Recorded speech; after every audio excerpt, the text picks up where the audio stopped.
Baie dankie dat julle my genooi het. Ja, ek het geen probleem as jy dit nie teen my hou dat ek op Stellenbosch was nie. Ek dink in elk geval die Varsity Cup deel het nie baie goed vir ons gegaan nie. So ek het maar besluit om nie te kyk nie.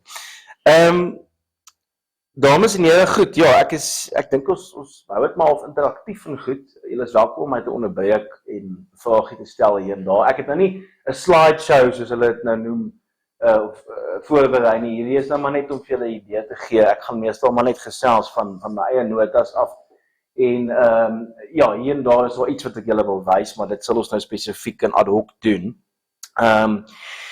Goed, soos Leon gesê het, hierdie belangstelling vir my in Keiser Julianus, of as mens nou sy titel sou gebruik, soos hy in die imperiale annale opgeteken was, Keiser Julianus II Apostata. Dit was nou 'n ontlaarartikel wat ek geskryf het op grond van hierdie boekie, wat ek toe nou oor Kersfees ontvang het, wat eintlik vir myself gekoop het. Niemand sou dit vir my andersins gekoop het nie. Maar nietemin, ek steek hom so om, as julle welkom daarna te kyk, moet net nie my boekmerk uithaal nie, want anders gaan ek dalk nou nie nou vir julle iets kan lees daaruit nie. En Julianus was 'n laat-Romeinse keiser, en ons gaan nou 'n bietjie meer na sy agtergrond kyk en waar hy vandaan kom en waar hy ingepas het in die tydperk van die Romeinse Ryk. Maar ek wil bietjie verder gaan as dit en spesifiek sê dat die punt wat ek maak in die boekbespreking en wat ek aflei Julianus op 'n groot mate maak, is dat as mens kyk na die groot stryd van sy tyd tussen die nasente jong Christendom, hy sou hulle die Galileërs genoem het, die begrip Christene was dalk nog nie daai tyd so gevestig soos dit vandag is nie, en die tradisionele godsdienstige en staatlike opvattings van die Romeinse Ryk, dit was die groot tema van sy tyd gewees. En dit is 'n baie goeie voorbeeld van 'n sogenaamde kultuuroorlog of culture war, wat ons vandag in baie in die publieke gesprekke sien. Die begrip culture war of kultuuroorlog, as mens gaan kyk op Google Trends byvoorbeeld, het tussen 2016, dis omtrent plus minus hier met die eerste Trump bewind, en die middel 2020 waar ons nou vandag trek, het daai aanlyn vermeldingsvlakke van die woord culture war geweldig toegeneem, van waar hy laas redelik in die 1990s baie genoem is. So dit steek baie aan by, dit lok ten minste die vraag uit oor wat ooreenkomste is daar tussen voorvalle van kultuuroorloë in die verlede en wat ons vandag beleef. En mens moet ook versigtig wees vir hierdie begrippe, want soos met meeste van hierdie soort begrippe is hy 'n Amerikaanse vlaggenskap begrip, en dat is ook daar waar hy vandaan kom, culture war, ons hoor hom heeltyd uit Amerikaanse windrigtings uit, so dan, jy weet, mens moet mooi gaan kyk, hoe pas dit aan by wat ons verstaan en ken van ons eie samelewing, en op daai basis moet mens ook verstaan wat in Julianus se geskiedenis gebeur het. So die begrip culture war of kultuuroorlog is op Duits Kulturkrieg, en Otto von Bismarck se Duitsland is die oorspronklike vatplek waar die soort van sogenaamde kultuurkrieg dan nou ontstaan het as 'n sosiale verskynsel. En in sy tyd het dit grootliks gegaan oor hierdie stryd tussen die Duitse staatsidee, die nuwe idee van 'n samehorige Duitsland wat eens op 'n tyd het baie verskillende klein stadstaatjies bestaan het, en die Katolieke Kerk, die kerklei wat veral uit die Katolieke Kerk voortgekom het. So daar's die uitstaande kenmerk dat 'n kultuurstryd is 'n stryd om idees, maar dis nie noodwendig oor politieke idees nie. Dit gaan dieper as politiek, dis bietjie meer fundamenteel. Want ek weet, anders sou mens elke liewe politieke stryd van die dag sekerlik 'n kultuuroorlog kon genoem het, maar dit is iets wat onderliggend is aan politieke, alledaagse politieke vraagstukke. En daar's nog voorbeelde in die geskiedenis van kultuuroorlog, en nou praat ek van die meer onlangse moderne geskiedenis. Een voorbeeld is, wat baie belangrik is vir hoe ons die wêreld vandag ken, is die sogenaamde glorieryke revolusie of die Glorious Revolution van 1688. En dit is toe Brittanje amptelik oorgeskakel het van 'n absolute monargie na gekwalifiseerde monargie of 'n monargie waar parlementêre soewereiniteit dan nou die rigtinggewende staatsidee is. So voor dit het die konings 'n bepaalde soewereiniteit uitgevoer, hulle het dit gekoppel aan goddelike heersersreg. So hulle het gesê, rule by virtue of the divine, ander woorde die goddelike beskikkingsreg wat vir koning gegee is. Na dit is daar gesê nee. Maar daai politieke omwenteling het nie gekom bloot omdat die ANC eendag besluit het, maar ja, ons wil dit nie meer so doen nie. Hy het 'n diep kulturele agtergrond gehad van stryd tussen idees, denkers, faksies in die samelewing wat goed anders begin sien het as die gevestigde orde. So dis op parlement, deur die parlement spesifiek op politieke vlak uitgedaag. Maar voor dit is daar 'n humanistiese en 'n renaissance gees wat deur baie denkers voorafgegaan is. Soos ons kan dink Francis Bacon wat die wetenskaplike tegniek of wetenskaplike metode gevestig het.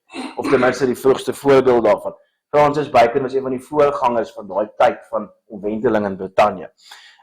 Daar's anders, soos Shakespeare natuurlik, wat bietjie anders oor die literêre begin dink. Die literêre voor Shakespeare was gekenmerk deur meestal godsdienstige Christelike onderstroming. Maar Shakespeare het dit weggevat van die slegs godsdienstige af om te sê, okay, maar daar's miskien ander maniere hoe die letterkunde gepleeg kan word. En dan so natuurlik René Descartes wat eintlik ook een van die vaders van die moderne wetenskap as beskou kan word. En mense soos Baruch Spinoza wat 'n Joodse Nederlandse filosoof was. Wat regtig begin kyk het na hoe kan ons die wêreld verstaan buiten dit wat die kerk vir ons gesê het. En dan is er natuurlik Thomas Hobbes wat soewereiniteit anders begin bedink het as 'n verhouding tussen 'n aardse heerser en God. Hy het begin sê, maar miskien is daar ander beweegredes vir soewereiniteit en vir die staat se bestaansrede. So daai agtergrond was alles deel van 'n intellektuele kultuuroorlog wat reeds aan die gang was lank voor die glorieryke revolusie en dieselfde geld vir die Franse revolusie. Dit is vir my baie interessant dat die Franse revolusie is meer as 100 jaar na die glorieryke revolusie in Brittanje en hy het baie dieselfde voorloop gehad. So voor die Franse revolusie het jy die sogenaamde filosofes op Frans. So dis nou mense soos Voltaire, Jean-Jacques Rousseau, Montesquieu, Diderot, en dan so nou nie Franse soos Benjamin Franklin in Amerika, Thomas Paine in Amerika en in Duitsland Immanuel Kant, wat almal die intellektuele onderbou gevorm het vir die Franse revolusie. So en dit in hulle tyd was dit nie net hulle wat idees gepubliseer het, daar was enorme debatte tussen hulle en mense wat dalk anders as hulle gedink het en onder mekaar. So al hierdie goed het die politieke vraagstukke van die dag vooraf gegaan. So die Franse kentering, die Britse kentering, al daai goed het meer gegaan oor vrae oor waarom doen die samelewing sekere goed wat dit doen. En dit is wat kultuur is. Kultuur kom van Latyn cultus. Dit wat die samelewing uitvoer op 'n gereguleerde basis en jy kan dit terugvat na die vroegste menslike samelewings toe. Daar's maniere van doen wat gevestig word en dan op 'n stadium vra mense maar hoekom en daar's baie eksternaliteite wat daai bevraagtekening aanvuur. Vrae soos goed soos byvoorbeeld aanbidding. Hoe aanbid ons? Waarom aanbid ons? Tradisie. Watter tradisies bestaan? Hoekom bestaan daai tradisies? Geloof en bygeloof. Met ander woorde, kultuuroorlog gaan eintlik maar oor wanneer die alledaagse, so ongetoetste idees, daardie idees wat die alledaagse struktureer, wanneer dit nou bevraagteken word. So dit is waar baie van hierdie vandaan kom. So as mens dalk 'n omskrywing van kultuuroorlog wil poog, dan sal mens dalk kan sê dit is 'n stryd om idees oor hoe onderliggende doenwyses en maatskaplike verhoudinge opgestel behoort te wees.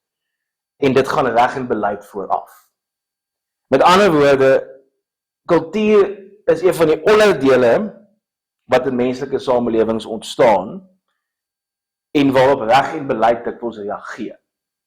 So beleid kom as gevolg van kultuuromwentelinge, reg word geskep as gevolg van sekere kultuuromwentelinge. Die reg is baie keer na die feit. Die parlement of wat ook al die reg skep dit nadat sekere goed gebeur het. 'n goeie voorbeeld in ons land is die sogenaamde inheemse reg onder die swart groeperinge in Suid-Afrika. daai kulturele praktyke het baie lankal bestaan voordat die reg begin het om dit te toets in die howe. En dan is daar nou sake soos B versus Magistrate of Khayelitsha wat byvoorbeeld die erfopvolgingsreg in swart gemeenskappe, spesifiek die Xhosa konteks na kyk. Jy weet, en dan die reg laat hom uit oor so iets lank nadat daai kultuur al vir honderde jare bestaan. So 'n kultuur het 'n onderliggendheid wat die reg en die beleid voorafgaan. En jy weet, dan in ons eie konteks kan ons dink daaroor. Jy weet, kultuuroorlog gaan oor byvoorbeeld hoe trou ons, hoe praat ons, hoe vier ons fees, hoe struktureer is ons verhoudinge tussen meerderes en minderes. Die wat meer het, die wat minder het, die wat meer gekwalifiseer is, die wat minder gekwalifiseer is, die wat ouer is, die wat jonger is, hoe struktureer ons daai verhoudinge. En wat vir my natuurlik 'n baie interessante een is so eenvoudig soos hoe eet ons en wat eet ons en waar kry ons kos vandaan. Daar's 'n rede hoekom op Engels ons praat van agriculture. Landbou.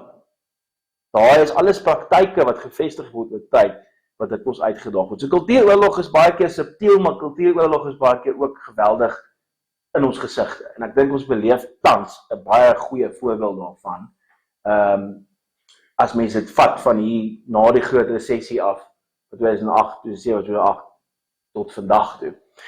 So dit is die, ek wil julle maar net so 'n bietjie deur die konsep van kultuuroorlog in die eerste plek gevat het, voordat ons by Julianus uitkom. So, Keiser Flavius Claudius Julianus Augustus, hulle het verskriklike lang titels gehad, die ouens. Ons moet dalk net eers kyk watter konteks kom hy vandaan in die tydperk wat hy geleef het in die Romeinse Ryk, want baie mense het vir my gesê, hulle het nog nooit van die jou gehoor. En my waarheid te sê, ek het al 'n ding vir die Romeinse geskiedenis al vandat ek op skool was. Ek was geseënd om 'n oupa te hê wat geweldig in die klassieke belang gestel het, en dis hoekom ek daar nou nog belang stel, maar selfs toe het ek dink nie as hy het geweet van die So die tipiese historiografie van die Romeinse Ryk, soos ons dit ken, begin omtrent hier van Julius Caesar en Augustus af. Dit is so 31 voor Christus. En dan eindig hy hier by 180 na Christus met Marcus Aurelius. Van u sal nou weet, Marcus Aurelius is 'n groot stoïsyn. Hy het die stoïsynse filosofie bevorder, was 'n groot eksponent daarvan geweest. Maar daar is die stukkie van 'n millennia lange geskiedenis wat ons die meeste op fokus. Want dit is 'n tydperk wat amper as die goue eeu van die Romeinse Ryk beskou kan word. Geweldig baie van ons historiese rekord oor die Romeine kom van daai tyd af. Daar's geweldig baie geskryf. Die Ryk het geweldig gegroei in daai tyd. Kort voor Aurelius se opgang het hy sy maksimum grootte bereik onder Hadrianus. Toe is hy so ver as dele van Persië, Iran vandag, tot aan die ander kant Skotland. So, jy weet, die hele Europa, alles wat ons, as jy die voorreg al gehad het om te toer van die Midde-Ooste deur na die Britse eilande toe, dan sien jy tekens van die Romeine oral op daai vlak. In elk geval, so na Marcus Aurelius toe sy seun Commodus het toe keiser geword, en dit was die begin van die sogenaamde keisers van die 3de eeu. So vanaf die jaar 270, of nee, althans die jaar 180, 200 daarom, het vorentoe was die krisis van die 3de eeu gewees. En in hierdie tyd het ons min uit die historiese rekord uit, omdat die hele ryk, so te sê, eintlik maar effektief begin uit mekaar spat het. So jy het in die weste, waar ons vandag Frankryk, Brittanje en so aan het ons die sogenaamde Galliese Ryk gehad. So dis 'n deel van die ryk wat afgestig het van die Romeinse Ryk af, en dan was daar die sogenaamde Palmyreense Ryk in die Midde-Ooste, waar die hele Israel, Lebanon, daai hele streek tot by Sirië en Klein-Asië, daai hele gebied was die sogenaamde Palmyreense Ryk, en aan die middel was daar nou dit wat oorgebly het van die oorspronklike Romeinse Ryk. Maar So die hele ding het, die hele ryk het gefragmenteer en daar word gespekuleer vandag oor hoekom, wat het aanleiding gegee daartoe. Ag, daar's baie stories, plaag, net eenvoudig resessie, ekonomiese resessie, daar's baie bewyse wat sê dit is moontlik een van die redes gewees. Maar waarskynlik het 'n klomp redes aanleiding gegee tot dit, tot die krisis van die 3de eeu. En eers met Aurelianus, wat in 270 keizer geraak het die Romeinse Ryk weer een geword. So Aurelianus word in die geskiedkundige rekord, hy staan bekend as die Restitutor Orbis, so hersteller van die wêreld, want hy het alles weer mekaar gebring. En hy het daar so 15 jaar, hy is toe nou ongelukkig vermoor, soos hulle almal omtrent kort na mekaar vermoor is daai tyd. En na hom, so 15 jaar later, in 284, toe word 'n ou met die naam Diocletianus die keizer. En hy het die hele ryk se koers op daai stadium verander. So voor dit was die keizer beskou as 'n soort eksponent of 'n eerste burger. Hy's nog beskou as 'n tipe, amper soos ons 'n president of 'n eerste minister sal verstaan, maar hy het geweldig baie militêre mag gehad. So hulle het gepraat van die skynrepubliek, want die senaat het nog nominale magte gehad, wetgewende magte en so aan, maar die keizer het effektief maar eintlik agter die skerms die konstitusionele mag gehad. Dit was net 'n, ons wil sê dis 'n skynrepubliek gewees. Dit is nie werklik nie. Maar Diocletianus het gesê ons moet wegdoen met daai skyn, ons moet net gewoon sê hy is die, weet, van nou af is die keizer die opperheerser en ons gaan nie meer voorgee dat hy nie is nie en op die einde gaan sy woord wet wees. So hy het die eerste keer die kultus van die keizer gevat en dit gestel as heeltemal bo en apart van die staat en die staat is ondergeskik aan die keizer. Dit is hoe dit vorentoe sou wees tot die Romeinse Ryk in 476 en op die einde in die ooste in 1483 deur die Ottomane oorgeneem is. Dit is hoe absoluut autoritair dit toe nou vorentoe gegaan het. In elk geval, dis die agtergrond. Daar was die enorme krisistydperk van amper 100 jaar lank waar die Romeinse Ryk deurgegaan het en dit amper nie gemaak het nie. Barbaarse invalle, plaag, ekonomiese krisis, 'n klomp goed, het die Ryk amper vernietig. En dan begin die late Romeinse periode waar Julianus nou inskakel. En nou het die Ryk homself weer amper herstel gekry, hervorm gekry, die ekonomie het beter begin doen. En ons begin dan weer die geskiedkundige rekord meer optel en daar's meer, daar's amper 'n kulturele herstel ook as dit kom by geskrewe werke, kuns en so meer. So jy kan al meer freskous en goed ook sien in die argitektuur en die argeologie van die tyd, as jy vorentoe van daar af begin werk. In elk geval, dit is ook in die tyd wanneer Christelike historiografie oor die Christelike weergawe van die Romeinse Ryk eintlik regtig weer begin posvat. Want op die stadium het die Christendom tot een van die belangrikste, grootste godsdienstige groeperinge in die Ryk ontaard. En dit begin spesifiek met Constantijn die Grote, en baie van u sal dalk van hom al gehoor het. So hy het met die Edikt van Milaan amptelik die Christendom gewettig in die Romeinse Ryk. Hy het ook die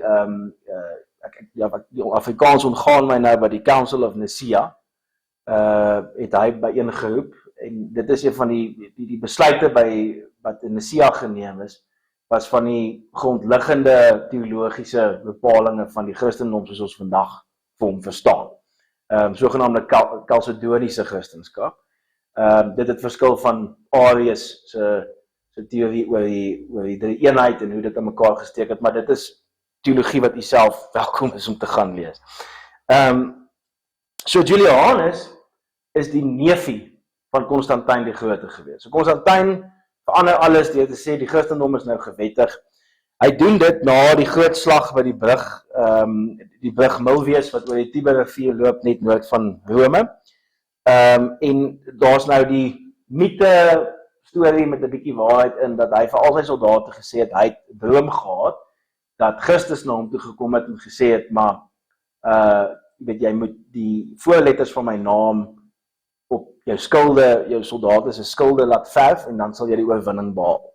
So hy het gesê in Latyn in hoc signo vicent, en by deur hierdie simbool sal jy oorkom. En daai simbool is nou volgens oorlewering dan nou die Giro simbool wat ons nou vandag ken as een van die belangrike simbole in die Christendom. Nou die veronderstelling is dat hy nou hierdie teken op die mense op die soldate se skilde laat verf.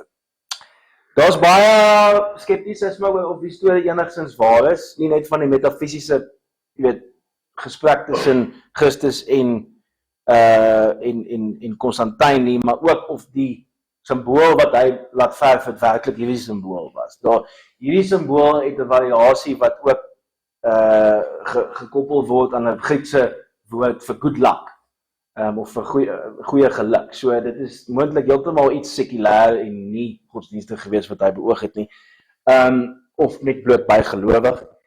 En dan sal skrywers soos Freeman homself met die boekie, en Mary Beard wat 'n groot kenner is op Romeinse kultuurgeskiedenis, dat vir jou sal sê dis moontlik nie iets wat hulle op hulle skilde geverf het nie. Maar nietemin dis nou Christelike historiografie, so mens moet dit in ag neem, wie was die skrywers van daai stuk geskiedenis.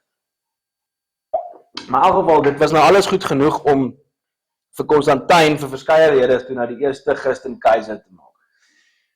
Baie oorlewering sê hy was maar net 'n nominale Christen, dit was 'n magspel geweest, dit was 'n baie prominente ryk deel van die elite in die Romeinse ryk wat deur Christelike bearbeiders bereik is en gevolglik Christene geword het. En gevolglik het baie die Christelike geloof amper hierdie elite klankie gekry, waar daar gesê is, maar jy weet die rykstes in die samelewing het gevind, dis nou cool om die nuwe geloof aan te neem. Dit onderskei jou van die gepepel. En gevolglik het hulle baie invloed gehad. So dit was vir Constantijn logies om invloed in te win deur met die rykstes in die Romeinse ryk te vereenselwig op die basis van hulle nuwe geloof. So dit is een van die teorieë, want dit verduidelik hoe vinnig dit ook vanuit 'n sekulêre oogpunt 'n opgang gemaak het. In elk geval, Julianus, na Constantijn is daar nou 'n hele reeks van sy seuns en neefies en goed wat keiser geraak het, almal vir 'n kort tydjie word doodgemaak deur die ander een. En die moorddadigheid en ambisieuse intriges, dit is een van die redes, reken Freeman ten minste, die skrywer van daai boekie van my, dat Julianus hierdie persoonlike wrevel in die Christendom ontwikkel het. Want hy het gesê, dis 'n klomp bygelaas. Die ouens spreek vir my en sê, dat ons dit 'n geloof van vrede en so meer is, maar in sy eie familie, wat nou veronderstel is om die eksponent van die Christendom in die Romeinse ryk te wees, as die nuwe staatsgodsdienst, moer hulle mekaar uit, en hy kan dit nie verstaan. So, baie intelligente man gewees, en jy weet, hy was sensitief vir hierdie soort teenstrydighede, wat toe nou later posgevat het. So, Julianus was meeste van sy jongmenslewe, voor die ouderdom van 25, was hy eintlik 'n soort van 'n gijslaer gewees, wat heeltemal oorgelewer was aan die gevoel van sy neefie en sy oom, wat op daai stadium die twee keisers, die sogenaamde Augustus, die senior keiser, die junior keiser, die Caesar, van die Romeinse ryk was. So hy is byvoorbeeld gesê, hy mag nêrens beweeg buite 'n sekere provinsie van die ryk nie. Hy het alles gehad op sy beskikking, 'n goeie opvoeding, hy het van die beste opvoeders in die Grieksprekende ooste van die Romeinse ryk gekry. Hy het uiteindelik 'n baie bevoorregte lewe gelei, maar hy was heeltemal oorgelewer aan of sy oom en sy neefie wil hy moet langer leef of nie. Want hulle sou moontlik as 'n bedreiging sien as 'n potensiële troonopvolger. So hy het meeste van sy jongmenslewe spandeer in wat ons vandag as Turkye ken, Klein-Asië en Griekeland, en hy het daar met die heel beste filosofe van die tyd het hy onderrig by gehad. En dit was die tyd van die Hellenisme of die Neoplatoniese filosofie. So dit is nou nuwe filosofe wat eintlik maar die filosofie van Plato en van Aristoteles gaan haal het en dit herverpak het vir die tyd waarin hulle geleef het. So die van u wat bekend is met Platoniese filosofie, Plato het gepraat van die sogenaamde ryk van die vorme. So hy het gesê, alles wat ek en jy sien en ervaar, kan vat, kan voel en so aan, word verteenwoordig deur 'n hoër vorm. So daar's iewers 'n tipe bloudruk 'n metafisiese blauwdruk wat agter alles lê wat ons ken en ervaar. So dit het sy invloed gehad op hoe 'n klomp van die moderne gelowe en godsdienste lyk. Dit het baie getrek. Islam, Judaïsme, Christendom, al daai Abrahamitiese gelowe het getrek by Plato. Hy was een van die grondleggers van hoe daar filosofies gedink word oor die metafisika van God en godsdiens en so aan. So, hy het geleer by die mense en hy het ook terselfdertyd instruksie gekry by van die top Christelike denkers van die dag. So nie net by die Helleense filosofe en die sogenaamde heidenfilosofe nie, hy het ook instruksie gekry by van die top kerkdenkers en kerklui van die dag. So mens moet nie dink hy was hierdie verstokte heiden wat niks van die Christendom wou weet of van die nuwe geloof wou verstaan of hoe ook al nie. Hy was baie bedrewe met Bybelse kennis en die kennis van die filosofie en die godsdienst wat rondom Christus ontstaan het. Ja. Van Julianus. Yes, ek praat nou onder korreksie. Hy het in 355 het hy junior keizer geword. Dis nou 355 na Christus. En toe was hy omtrent so 330. Ja, 330. Ja, 330, daar iewers is hy gebore. Dis korrek, ja. Dit is 'n paar jaar na Konstantin ook toe nou al lankal sy oupa oorlede is.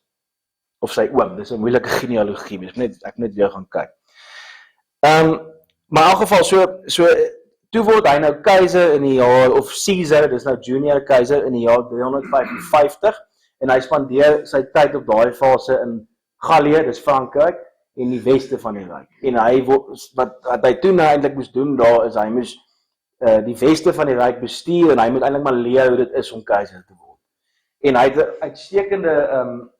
uitstekende werk daarvan gedoen na oorlewering. Hy het die Germane verdryf wat weer probeer inval het uit die ooste uit, en hy het dit met onderskeiding reg gekry en ontsettend gewild begin raak in die Romeinse ryk as gevolg van sy suksesse.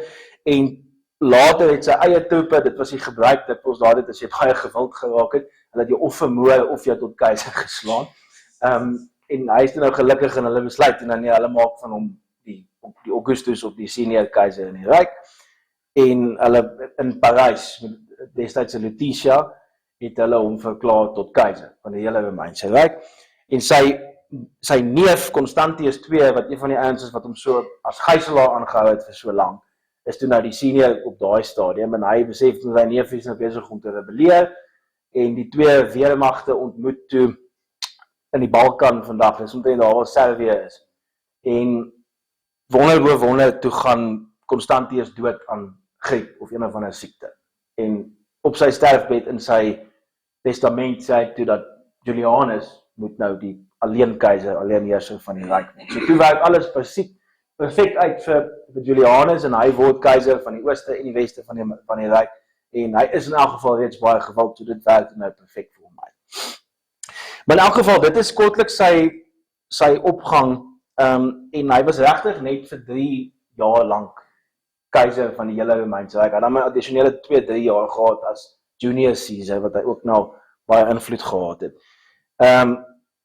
En onmiddellik het hy begin met geweldige belangrike hervormings in die ryk, as dit kom by die ekonomie en die regulasie en so aan, maar ook hy het van die begin af 'n punt daarvan gemaak om godsdienst en geloofsvryheid geweldig te bevorder. En dis waar die Christelike historiografie baie regverdig met hom is. Dit beskou hom as die geloofsversaker, net omdat hy nie self 'n Christen meer wou wees nie en nooit eintlik was nie. Maar hulle vergeet dat sy beleid was geweldig pro godsdienstige pluraliteit. So hulle het nie regtig omgegee. Vir hom was dit nie 'n kwessie dat jy moet kies tussen die Christendom en die tradisionele godsdienste en so meer van die Romeinse ryk. Vir hom was dit 'n kwessie leef en laat leef. Maar hy het nog steeds die reg voorbehou om baie krities teenoor die Christendom te wees. Hoekom? Want hy dit beskou as 'n godsdienst wat besig is om aansprake te maak op 'n klomp van die basiese aannames van die Romeinse Ryk en om dit eintlik maar van fundamenteel kultureel weg te kalwe. Dit is ten minste hoe hy dit nou gesien het. En hy het 'n kleintjie dood gehad aan die feit dat Christelike kerklui volgens hom geen verdraagsaamheid gehad het teenoor die tradisionele godsdienstpraktyke en so meer van die Romeinse Ryk. So hy het gesê, hoekom as ek vir julle sê daar's godsdienstvryheid, kom julle groep en julle breek die ander ouens af en probeer wegneem wat van die Romeinse Ryk in die eerste plek sy kulturele identiteit en so aan gegee het. Nou daai tematiek hoor mens baie deur die geskiedenis vorentoe. Daar's hierdie verdraagsaamheid en dan is daar een groep wat die geleentheid vir verdraagsaamheid gebruik om ander instellings en ander groepe af te breek en so meer. Dit is 'n ongelukkige eienskap lyk dit my van die menslike kondisie. Maar in elk geval Julianus op sigself word beskryf as baie nederig in sy leefstyl, dat baie anders is as die meeste Romeinse keisers. En nou moet mense onthou, hy's 'n filosoof gewees. Hy was goed opgevoed. Hy was nie net 'n militêre soldaat of 'n soos die meeste van die ander ouens was of een of ander ryk keiser se nasaat gewees nie. Hy het regtig bepaalde filosofiese studie. En mense kan dink hy daai sin van nederigheid by sy voorgangers soos Aurelius aangeleer. Wat in sy eie meditasies gaan skryf dat 'n strooibed behoort vir jou genoeg te wees al is jy keiser. Jy weet, daai sin van nederigheid en eenvoudigheid. Hy word beskryf as uiters lojaal teenoor sy vriende en selfs mense wat hom teengegaan het op 'n filosofiese en oortuigingsvlak. En hulle sê hy sou ure lank in die nag sit en korrespondeer, briewe skryf vir sy ou mentors en sy vriende en kollegas wat reg oor die ryk versprei was. So word beskou as 'n geweldige innemende mens en daar's ontsettend baie besonderhede oor hom, oor sy persoonlikheid beskikbaar, wat eintlik interessant is omdat ons so min weet van meeste ander keisers se persoonlikhede en net hoe hulle as mense was. In elk geval Julianus was ook self 'n vername skrywer gewees, selfs in sy eie tyd. Daar's ontsettend baie werke van hom wat ons ongelukkig nie het. Wat ons weet bestaan, maar dit word na verwys in ander bronne. Maar daar's ook ten minste gelukkig 'n lot wat ons het. En baie van sy korrespondensie het ons nog, wat hy aan ander filosowe en so meer geskryf het. Hy was gemeet aan sy tyd, was hy uitnemende skrywer en redenaar gewees, as mens kyk na hoe hy aan publieke debatte deelgeneem het, en hy was keiser, hy het al die reg gehad om debat net af te skakel, maar hy het dit nie gedoen nie, hy het juist deelgeneem. Hy het byvoorbeeld, as een van sy bekendste werke is die sogenaamde Misopogon, dit is Grieks vir baardhater. Nou hy het 'n baard gehad, so 'n lang baard, en dit was veral in die ooste, in die ooste kant van die Romeinse Ryk was dit 'n redelike hoe sou mens sê, 'n styl gewees, maar dit was amper dit was bietjie vintage, soos mense dit sou sê. Die meeste mense veral die wat nou deel was van die nuwe opkomende Christelike geloof het hulle self kaal geskeer, of hulle het nie sulke geweldige baarde gedra nie, want dit is dikwels geassosieer met agterlikheid en heidensheid en met selfspoubaarheid in sekere opsigte. En hy het toe nou hierdie en Misopogon of Beerdheid is nou 'n lang essay wat hy geskryf het, maar dit is selfbespottend. Meeste daarvan is ontsettend selfbespottend. Wat hy nou vir die burgers van Antiochië sê, ja, julle spot my met my baard, maar kom ek vertel julle 'n paar ander dinge van my. En so half 'n manier om teenintuïtief vir sy kritici te sê, maar spot my, kom, give it to me, gee dit vir my. Maar as mens dan nou ook ongelukkig, weet jy gaan later, is die boekie nog hier iewers, ek wil net vir julle 'n passasie daai voorlees, wat daar is hy.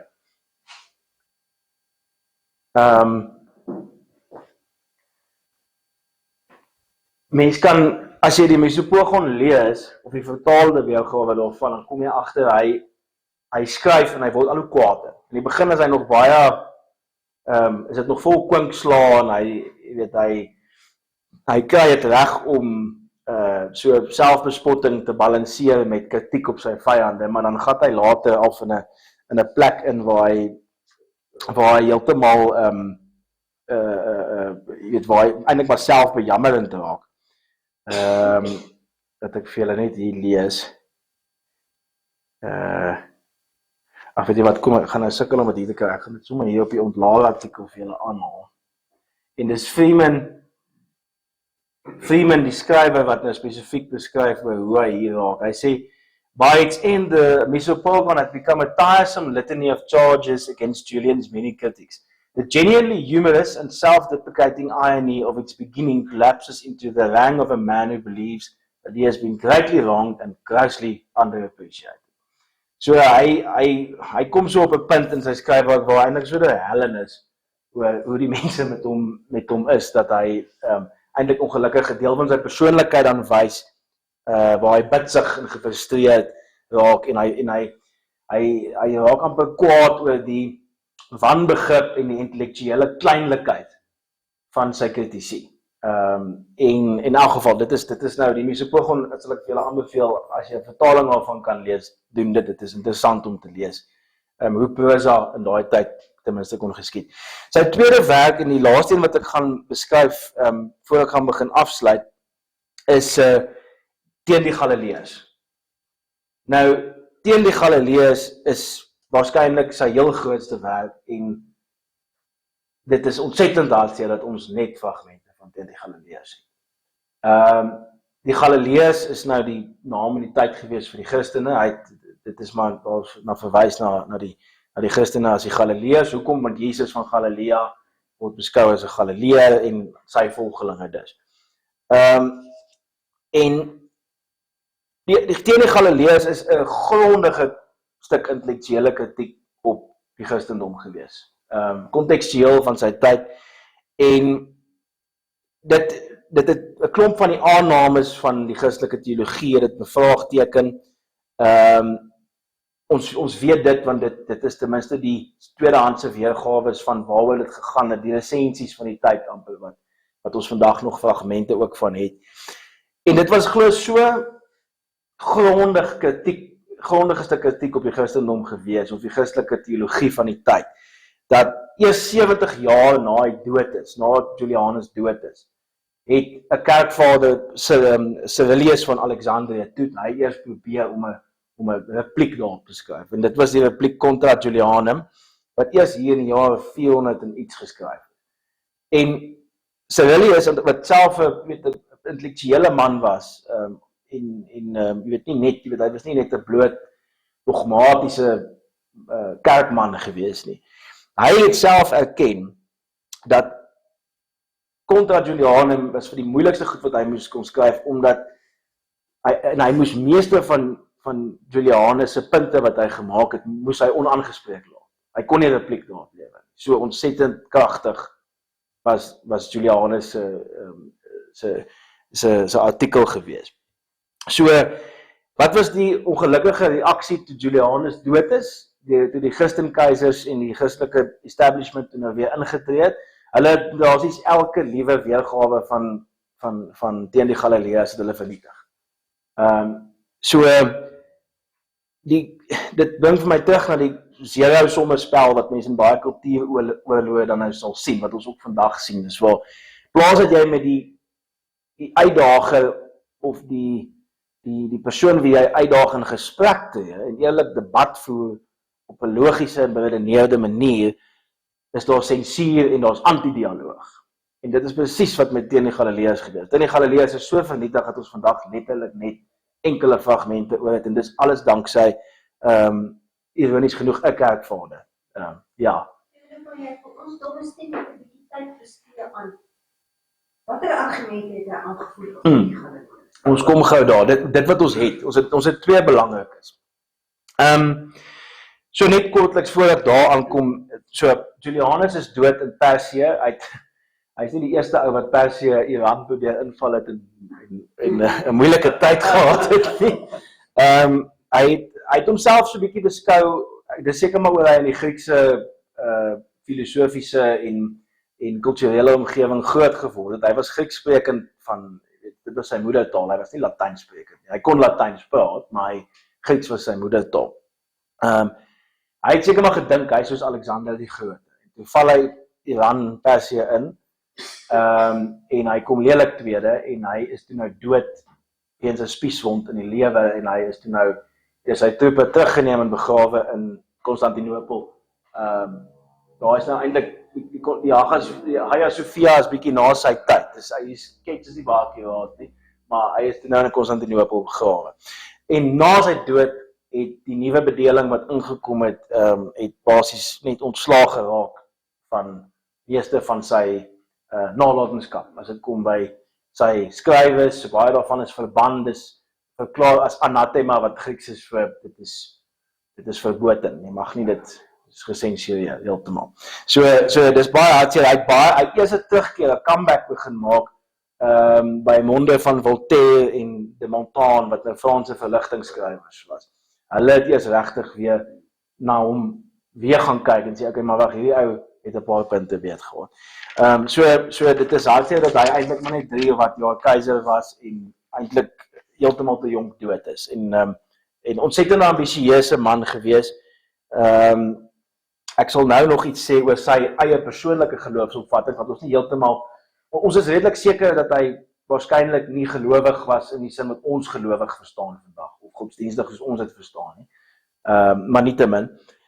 So wat ons weet van teen die Galileërs, nou ons weet Cyrillus van Alexandrië het gesê hy kon meeste van die argumente nie aanspreek nie, dit was vir hom nie intellektueel moontlik nie. Ongelukkig weet ons nie wat dit is nie. Dit sal dalk 'n goeie Dan Brown storie vandag maak, as hy daaroor sou skryf. 2 baie belangrike punte wat ons vandag tot ons beskikking het, wat in teen die Galileërs opgeneem is. Die een is kritiek op Genesis en die skepingsverhaal.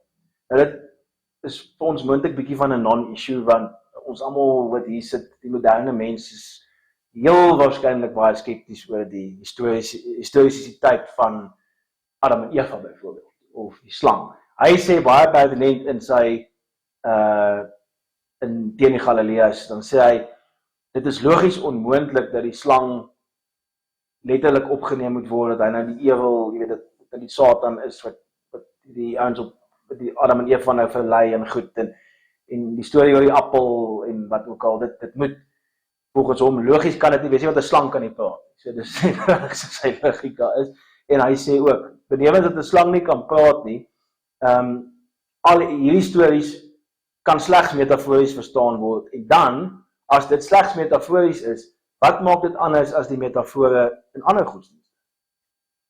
So, daar maak hy 'n baie belangrike punt, want hy sê, sy teenstanders, sy intellektuele teenstanders in daai tyd, sê vir hom, ja, maar ons het hierdie ware verhaal oor 'n slang en Adam en Eva wat geskep is in 'n tuin van Eden, en hulle ewel het neergedaal omdat hulle nie geluister het ensovoorts. En dis ware geskiedenis. En dan sê hy vir hulle, okay, maar wag bietjie. Dis A, onmoontlik, en B, ander godsdienste dan nou ook metaforiese verhale en so aan. So, hoekom is julle beter? Dit is hoe sy logika gewerk het. En Cyrillus probeer nou baie hard om dan 'n antwoord op dit te gee. En hy sê byvoorbeeld, ja, maar of dit 'n metafoor is of nie, is in elk geval God se, net God weet of dit metafories bedoel is of nie. Okay, ja, ons gaan lees dit self gerus. Dis 'n interessante repliek wat hy gee, maar mens maar kyk daarna. Die tweede punt wat in teen die Galileërs geopper word, is dan oor die godheid van Christus en metafisiese aansprake wat daarmee saamgaan. So hy sê nogal, en dan met mense verstaan hierdie ou is slim, hy verstaan nie die Christelike teologie nie, maar hy verstaan ook die Joodse teologie van die tyd. En hy sê maar, jy weet, julle ouens sê dan nou, dat Christus is nou godheid, maar niemand tot en met Johannes, die apostel Johannes, en ek dink Paulus selfs, maak die punt dat Christus God is nie. Jy weet, en dan gaan hy nou met 'n hele relaas aan oor hoe hy sê, maar julle ouens is eintlik besig om julle eie soort geloof hier te fabriseer. Eintlik is dit wat Christus gesê het en gedoen het, en hoe sy onmiddellike navolgers hom verstaan het en sy boodskap verstaan het, is heeltemal iets anders as waarmee julle besig. En dan gaan hy nou aan om te sê, maar as dit die geval is, dan wat maak Christus anders as enige ander neoplatoniese filosoof of wat ook al, of selfs tradisionele Romeinse godsdienstige priester. Weet, wat maak enige van die mense anders as mekaar? So mens moet mooi verstaan, hy is besig met kritiek op die Christendom, maar hy is nie besig om te sê, dit moet heeltemal uitgewis word, of, jy weet, dat dit sy boodskap is. Sy boodskap is, julle ouens moet nie maak asof julle beter is as die res. En my beleid is godsdienstige vryheid. Dit is wat die Erik van Milaan ook gesê het, Christenskapsgewettig, dit is nie die staatsgodsdienst nie. En baie keer word dit ek dink, daar's die narratief dat Constantijn het van Christenskap die staatsgodsdienst gemaak. Hy het dit nie rarig gedoen. As jy mooi gaan kyk wat hy gedoen het, die Erik van Milaan sê, Christenskap mag nie meer vervolg word. Sê nie dit is die staatsgodsdienst. Dit het by implikasie, weens die veranderende kultuur, het dit toenemend die staatsgodsdienst geraak. Ja, die de facto, dit is heeltemal korrek. So, daar's baie nuance verskille wat Julianus baie sensitief voor was. In elk geval, ja, ek dink die laaste 2 punte wat ek wil maak wat dit betref, ons moet ook sensitief wees vir die feit dat die meeste Christendenkers na Julianus het met ongelooflike respek na hom gekyk. Waarskynlik oor goed soos teen die Galileërs wat hulle almal waarskynlik gelees het. Maar hulle respek vir hom gehad oor die mens wat hy was. Hy was nie 'n diktator, soos baie van sy voorgangers wat verskil geonderdruk het nie. Sy reaksie was altyd om gesprek mee in te tree. Dis sê, okay, maar wag, kom ons debatteer hierdie punt.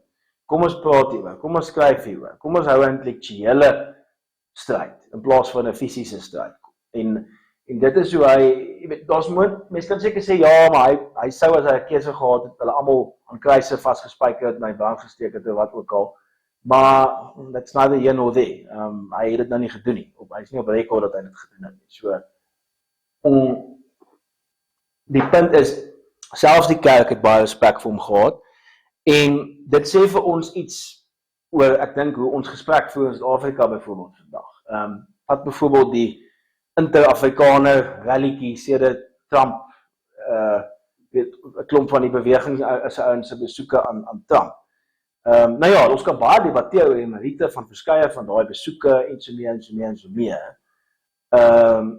Maar hoekom is die Afrikaanse intellektuele gewoonte om onmiddellik etikette rond te gooi? Ek meen as hierdie Christendenkers soveel respek vir ou kon gehad het wat hulle hele bestaansrede eintlik maar kon bedreig net oor hy intellektueel so skerp was. Hulle het natuurlik na teen die Galileërs verban en so aan, maar jy weet, wat 'n verskoning het ons om nie met meer deernis en ten minste met meer verstandigheid met ons debatte onderling mee om te gaan nie. So jy weet, dit is ek dink een van die lesse wat mens kan leer uit hoe Julianus hanteer is deur die kerk, of ten minste van die kerklei van sy tyd. Goed, ja, en dan ter afsluiting, laaste 2 punte. Ek dink dit is eintlik maar losgedagtes. Dit is goed wat ek nog self nie eens heeltemal deurdink het nie, en wat u miskien sou belangstel om verder te gaan oor dink. Die een is die kultuurstryd wat ons ken hier en eintlik meestal in die groter weste as die hele ding rondom wokeness. Nou, ek het in my artikel so ver gegaan as om te sê, daar's baie parallelle tussen die kultuurstryd in Julianus se tyd tussen Christendom en die gevestigde Romeinse kultuurtradisies en godsdienste, en hoe die hele woke storie vandag te werk gaan. En as mens nou gaan kyk, ek sê nou nie woke en Christendom is dieselfde ding nie. Wat ek wel sê is, beide van daai het die ooreenkoms dat hulle ongeregtigheid beweer. Daar is die bewering van 'n bepaalde sin van ongeregtigheid. Goed. Nou ja, dis een ding. Nou is die vraag, wat bedoel jy met ongeregtigheid? Waar lê die ongeregtigheid? Hoe operate die ongeregtigheid? Hoe spreek ons die ongeregtigheid aan? Wie is verantwoordelik vir die ongeregtigheid wat daar is? Hoe erg is die ongeregtigheid? Daar is alles geldige vrae wat gevra kan word. En dis geldige vrae wat in sy tyd gevra is toe die Christelike teologie as die beweerder van ongeregtigheid voorgehou is, as ook die een wat sê, maar ons is die enigstes met die oplossing vir ongeregtigheid. En waar hy baie gesê het, maar wag bietjie. Julle beweer ongeregtigheid, maar meeste van julle is die elite van die Romeinse Ryk wat beweer julle het nou 'n nuwe godsdienst en dit het al die oplossings, maar julle wil nou alles in die verlede, die gevestigde Romeinse tradisies en godsdienste wil julle eintlik maar van ontslaa raak, julle beskou as heidens en julle sê julle het God aan julle kant.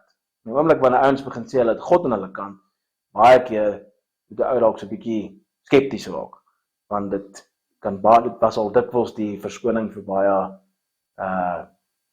verder ongeregtigheid. En ek dink daai parallel steek so 'n bietjie in die woke storie uit, waar aktiviste is wat vir jou sal sê, maar jy weet, ons identifiseer ongeregtigheid en ons daai ongeregtigheid moet uit die weg geruim word. Ons moet iets daaraan doen. Okay, goed, dis 'n redelike aanspraak om moontlik te maak, maar nou begin ons kyk na al hierdie kwalifikasies daarop. En nou ons begin nou eerlik debat voer om te begin idee kry, hoe lyk die ongeregtigheid wat jy beweer. En dan is die teenoorreaksie ongelukkig so dikwels sensuur, anti-dialoog, deplatforming, cancellasiekultuur, al hierdie goed wat ons deesdae hoor. Hoekom? Want debat is 'n bedreiging vir daai aktivistiese program. En dan is die masker wat vir my afkom, dat baie keer gaan oor die goed oor mag. En dit het net so gegaan in sy tyd. Baie van daai kerkvaders het mag in gedagte gehad. Dit was hulle doel. So ek dink ons moet met kultuuroorloë, daar's altyd, dit is goed dat daar bevraagteken is oor die grondige idees waarop 'n samelewing bestaan, nog voordat ons by die reg en by die beleid en die goed kom, maar daar moet ten minste die bereidwilligheid tot debat en die nederigheid wees om in debat te tree, en dit is die punt. En ek dink dis waar die wokeness ding, jy weet, dis een ding om te beweer daar's ongeregtigheid, dis een ding om te sê jy is 'n geloof van vryheid, van vrede en van deernis en alles wat byvoorbeeld die Christelike teologie sê dit doen. Maar dis 'n ander ding as daar geen bereidwilligheid is om dit in die praktyk te implementeer nie. En dan laastens, wat so 'n bietjie daarbey aansluit, ek dink Julianus, iets wat mens by hom kan leer moontlik is, hy sou waarskynlik krities gewees het oor wat ek nou nog iewers in 'n artikel het gaan noem, is die sogenaamde kindness industrial complex in Suid-Afrika en moontlik in ander lande ook, die deernis vir wins tipe kompleks. So nou, wat ek daarmee bedoel, en daar's 'n paar ouens wat dalk vir my gaan kwaad wees daaroor, maar baie keer is daar in die Afrikaanse konteks teoloë, leraars en so meer, wat miskien nie meer so geaffilieer is met die kerk nie, of ook. En baie van hulle se antwoord omtrent op elke probleem, politieke probleme in Suid-Afrika, en elke sosiale probleem is net kindness. Hulle sê dit baie in artikels, just be kind. Dit is, ek som dit nou baie kry op eintlik, maar daar's hierdie tema van just be kind, just be kind, just be kind. En daar's totale, daar's NGO's of nie-regeringsorganisasies en so meer wat op 'n Christelike grondslag funksioneer, wat se sentrale boodskap is, ja, politieke probleme kan opgelos word deur net kind te wees. Wees net nice, wees net kind. En elke keer wanneer daar gesê word, okay, maar wag, kom ons voer debat oor regstellende aksie, kom ons oor grondbesetting, oor 'n klomp van hierdie tipe goed in Suid-Afrika, dan sal jy van hierdie ouens wat opspring en sê, nee, maar ons moet net deernis hê. Ons moet nie oor debat voer nie, ons moet net deernis hê. Ek dink Julianus het gesê, nee, jy is nou besig om 'n politieke probleem met jou verwysing na jou godsdienstige absolute oortuigings te probeer onder die mat vee. Los niks op nie. So dit dink ek is iets wat mens by hom kan leer, so hy gesê het, maar moenie maak asof jou godsdienstige oortuigings nou 'n blou druk bied vir 'n klomp maatskaplike probleme in 'n komplekse samelewing. En hy het baie soos ons 'n komplekse samelewing gehad, baie gelowe, baie oortuigings, en mense wat in die eerste plek gesê word om die vryheid om daai oortuigings te beoefen. Nou ja, dan moet een groep nou nie kom sê, okay, maar jy weet, ons het die blou druk vir oplossings en jy kan dit nie bevraagteken nie want ons dis iets divinely inspired. Jy weet dis die subtext. So ek dink dis van die goed wat mense by hom kan leer. Daar's niks verkeerd met deernis en met kindness en met al die goed nie en met die identifisering van ongeregtigheid nie, maar ons moet dit ten minste eerlik doen en oop wees vir standpunte wat tot die teendeel is. So ja, dis die kort en die lank. Dis iets wat ons by Julianus kan leer en ek hoop elkeen van u neem die geleentheid op om meer oor hom te gaan lees en oor die groot tematiek wat rondom Julianus tevoorskyn gekom het. So baie dankie.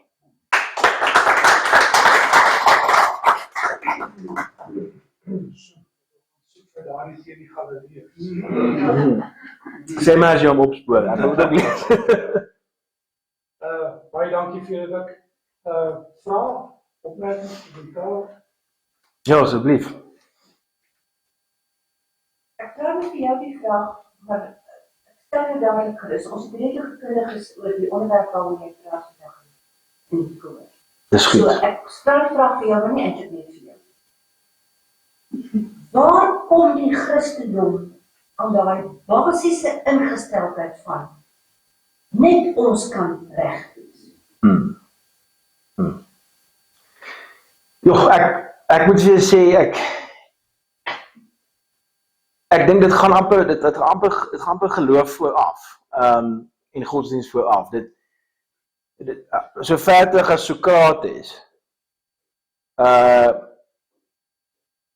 Is daar amper twee maniere of dalk meer, maar twee maniere hoe daar geredeneer kan word vanaf 'n menslike posisie oor of jy reg is vir iets of verkeerd is vir iets. En Sokrates se groot kritiek om sy tyd was op die sogenaamde sofiste gewees. Nou die sofiste was eintlik maar net 'n klomp ouens wat noem dit nou maar geleerdes, maar dit was mense wat gesê het hulle sal retoriese vermoëns en die vermoë om rede te voer in die openbaar, hulle verkoop dit teen 'n prys. Dit is een van die goed wat ons verstaan nou die sofiste. So hy het gesê die ouens is nie eerlik, hulle pleeg intellektuele bedrog want hulle sal, jy weet, 'n sekere standpunt formuleer en dit probeer regverdig ten alle koste. En môre sal hy dit nie, weet môre sal hy dit heeltemal omdraai en hy sal die ander ding sê en hy sal geld vat vir daai so ek dink dis maar prokureus, nee.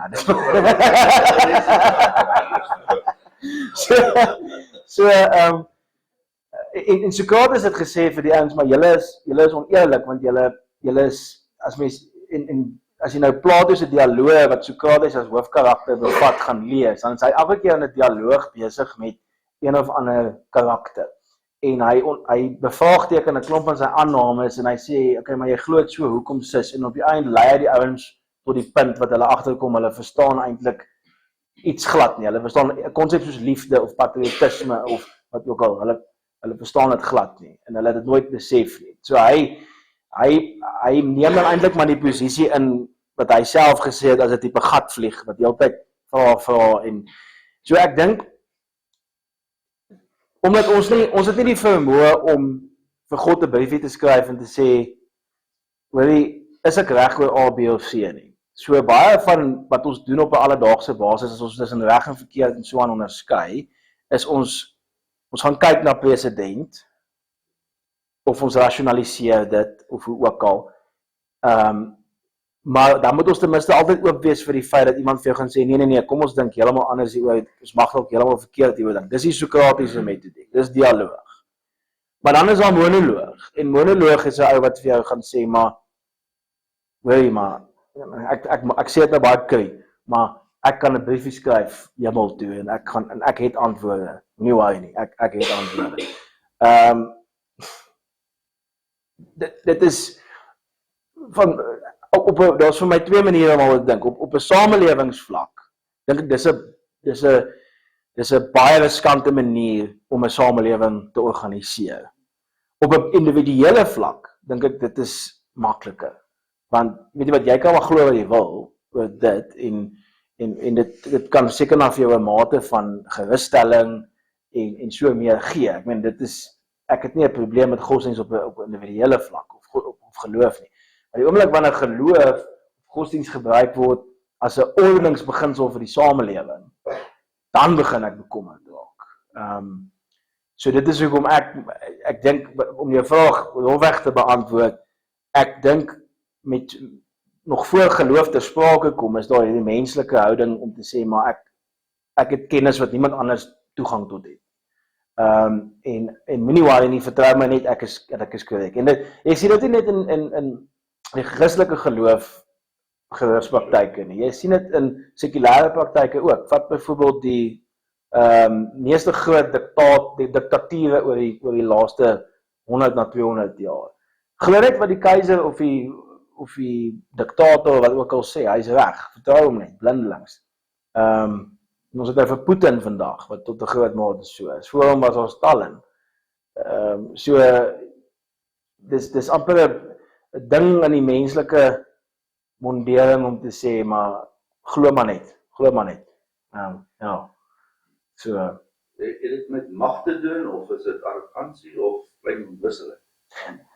kyk, ons seker baie faktore, maar ek dink mag is een van daai goed wat maar ek dink nie mag is 'n slegte ding noodwendig nie. Mag kan positief aangewend word. Dis maar 'n kwessie van hebsug eintlik eerder as hebsug is vir my amper 'n beter woord, want die hebsugtige het die vermoë om te sê ek gaan net rasionaliseer hoekom ek mag kry en jy mag nie kry nie. En as jy bevraagteken hoekom, dan gaan ek jou verwys, figuurlik gesproke, dan verwys ek jou hemel. Dan gaan hoor daar hoekom ek mag kry en jy mag nie. Maar daar's nie 'n poging tot om daai rasionalisasie bietjie uit te pleis nie. Wat sou gebeur het as hy net so jonk dood? Ek wens ek het dit geweet. Ja. Ek wonder, en Freeman sê dit 'n paar keer in sy boek, die counterfactual van sy dood, sal die teenfeit van sy dood sal dit sou baie interessant wees hoe die wêreld sou gelyk het as dit nie. Ek meen daar seker so baie wat kon gebeur. Miskien sou dit die Christendom se dominansie, se oorheersing uitgestel het met 'n dekade of miskien 'n eeu of hoe ook al. Miskien sou dit nie ek meen as mense soos Tom Holland het byvoorbeeld Henk se dik boek geskryf oor op watter traject die Christendom die westerse beskawing geplaas het, selfs die wêreld geplaas. En daar's ouens wat hom verskil en sê, weet jy wat, dit het waarskynlik nie so groot invloed soos jy dink nie. Trouwens, daar's ouens wat sê, as dit nie was vir die verstaatlike weergawe van die Christendom, het ons moontlik nooit die middeleeue en die donker eeue gesien waar die kerk 'n geweldige groot rol gespeel het om sekere ouens in mag te hou vir baie lank. Ons sou moontlik nooit by die Franse Revolusie en al die goed uitgekom het nie. Ek weet nie, dit is een van daai goed wat vir ewig, Ek het jou vraag vreeslik geniet. En ek het twee vrae, een is persoonlik. Is jou belangstelling geskiedkundig of filosofies of 'n kombinasie van die twee? Tweede een is, jy het nou gepraat van die verandering in die Britse regeringsstelsel. Jy het 'n naam gebruik wat ek vergeet het. Want die Magna Carta het dan vooraf gegaan. Ek dink die Magna Carta was in 2015, was dit 1215. Dis reg, ja. Maar dan het jy dieselfde idee wat jy bietjie daarby uitbring? Ja, nee, dis 'n goeie vraag daai. Die eerste punt is definitief ek dink nie die geskiedenis kan regtig sonder filosofie verstaan word nie en andersom. So dis definitief 'n belangstelling uit beide gebiede uit, maar wat die Magna Carta betref, ja, Magna Carta is van 'n regsoogpunt af seker een van die belangrikste ontwikkelinge in die ten minste in die common law stelsels wat ons nou 'n bietjie hiervan gebruik in ons prosesreg en ons maatskappye reg. Maar die Magna Carta, hoewel hy sekere basiese regsbeginsels neergelê het, soos byvoorbeeld habeas corpus. Habeas corpus is die beginsel dat jy kan nie net deur die maghebber gearresteer en eenkant gehou word sonder onder andere aanklagte en ook al nie in die habeas corpus writ in Engeland noem, teken jy kan vir 'n maghebber sê, ek wil asseblief die ou vrygestel het totdat hy verhoor gekry het. Jy weet, dis nou een voorbeeld. So die Magna Carta het baie gegaan om seker te maak die koning se regsprekende mag word ingeperk. En na die Magna Carta sien jy toenemend dat regters 'n groter rol begin speel in die uitdeel van regsbeslissings en so meer. So die hele regstelsel verander na die Magna Carta. En dit het ook wel 'n belangrike rol gespeel om koning Afrikaans is seker koning Johannes, maar dis nou King John se magte wat betref sy edellei in te perk. So hy het probeer om baas te speel oor sy edellei en hulle het hom geforseer om die Magna Carta te teken. En dit het toe nou die basis gevorm van moderne Engelse staatsreg. En dit het ten minste die verhouding tussen die maghebber en die bevolking wat die reg betref beter gereguleer. Maar die maghebber het nog steeds wat die wetgewende gesag betref, die reg om wet en reg te skep, het hy nog steeds eintlik maar alleen reg op gehad tot en met die glorieryke revolusie van 1688. So dit help veel jy die regsprekende magte van die koning gekwalifiseer as jy nie die wetgewende magte gekwalifiseer het, want die een is as gevolg van die ander. So ja. Dan nog iets. Terwyl ek na jou luister, kry die gedagte, maar hulle maak hulle nie meer so nie. Freeman het ook 'n biografie geskryf 'n bietjie later, dink ek oor Boeties. Wat ek onlangs oor gelees het. Kry ons nog sulke mense vandag, is daar nog, of in die onlangse verlede, het ons nog sulke mense, maak hulle nog so daai, kom ons sê Plato se koning filosoof. Is daar nie moderne lewe nog sulke mense? Dus ek weet nie hoor,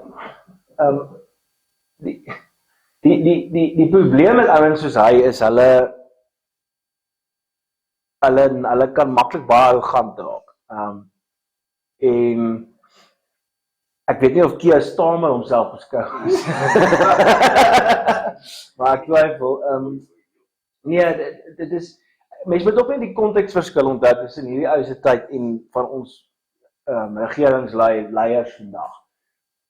In sy tyd was hy die absolute heerser gewees. So hy was die sogenaamde, hy het homself openlik beskou as 'n sogenaamde filosoof koning, filosoof heerser. Dis gevaarliker as wat mense dink. Ek dink nie dis 'n konsep wat net op sigself werk nie. Want hy kan ook verkeerd filosofeer. Tensy hy dalk, jy weet, een of ander opperwese is wat nie kan verkeerd wees van mekaar nie.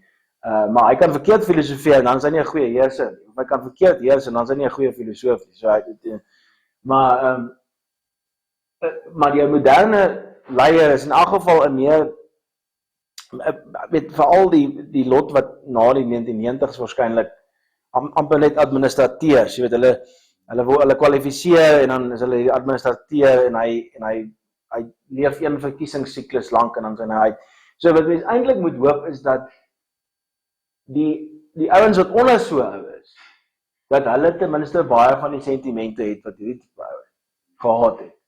Daai nederigheid en daai sin vir eenvoud. En daai sin vir intellektuele gesprekvoering wat hy gehad het. En ek dink baie van die leiers van vandag het dit nie, maar dit is meer te maak met hoe die kiesstelsels opgestel is. Dit is nie die moderne parlementêre stelsel is nie eintlik bedoel vir intellektuele debat nie. Dis 'n politieke speelveld. En dit het gewoon, ek weet dit is 'n hele gesprek op sy eie werd, maar ek dink net nie, jy sien hierdie tipe karakter meer so dikwels nie, en dit is waarskynlik een wat jy baie min in die geskiedenis teekom. Daar's 'n handjievol van hierdie tipe ouens wat jy kan identifiseer. Of van jou ou en Afrikaans Nee.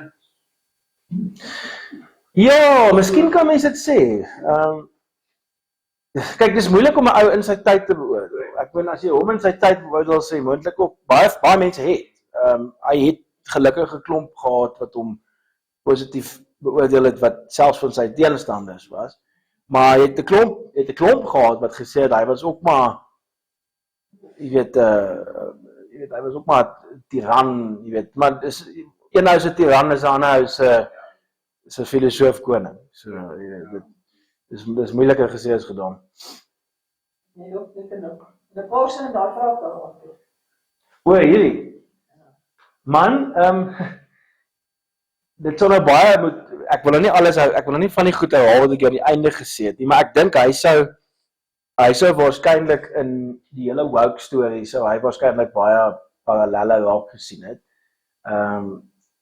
Hy sou waarskynlik gesê het, kyk, die westerse beskawing het baie van die objektief meetbare goeie goed wat dit bereik as gevolg van sekere beste praktyke, en hy sou dieselfde van die Romeinse Ryk sê. Ons Romeinse Ryk het sekere objektief meetbare goedhede bereik as gevolg van sekere beste praktyke, en hy sou dit waarskynlik vir jou kon rationaliseer. Ek bedoel, baie van die goed waaroor hy baie trots was waarskynlik, in sy Romeinse agtergrond en die kultuurtradisie waar hy vandaan kom. En soos in die goed waarvoor ons vandag nog dankbaar is. Stads- en streeksbeplanning, byvoorbeeld. Watertoevoer, higiëne, openbare higiëne. Die baie aspekte van die regstelsel, ons eie Romeins-Hollandse reg. Dis goed waarop hy geweldig trots was. En wat hy sou sê, ons moet versigtig wees dat daar 'n aktivistiese benadering kom, of kom ons noem dit dan nou maar 'n magsoekende ingesteldheid van iewers afkom wat sê nee, al die goed moet uitgegooi word voor die voet, jy weet. So ek dink hy sou in daai opsig sou hy dalk vir ons vandag baie goeie advies gehad het. En jy weet, dan is die antwoord nie wat baie ouens mee besig is nie. Kyk byvoorbeeld in Amerika nou, waar die polêre teenreaksie teen baie van die onsinnigste woke beleide van kom ons sê van selfs voor Trump se eerste termyn. Of dit het baie meer gefigureer in die 2010s, maar die teenreaksie is baie keer net so belaglik. Nou sien jy dat ouens in Florida en van daai state sê, okay, maar ons mag eens meer evolusie in die skoolkurrikulum hê. Dis mos nou die totale teenreaksie. Jy weet, hoekom doen ons dit? En dis wat hy nou nie gedoen het nie. Hy het gesê, nee, kom ons praat oor wat julle sê. Julle sê, ons ongeregtigheid en julle is die oplossing. Hoekom? Ons wil weet hoekom. Die antwoord is nie om te sê, okay, nee, ons vee julle uit die pad uit en ons double down op die goed waarmee ons dalk slegte idees gehad het. Dis mos nou nie hoe dit kan werk nie.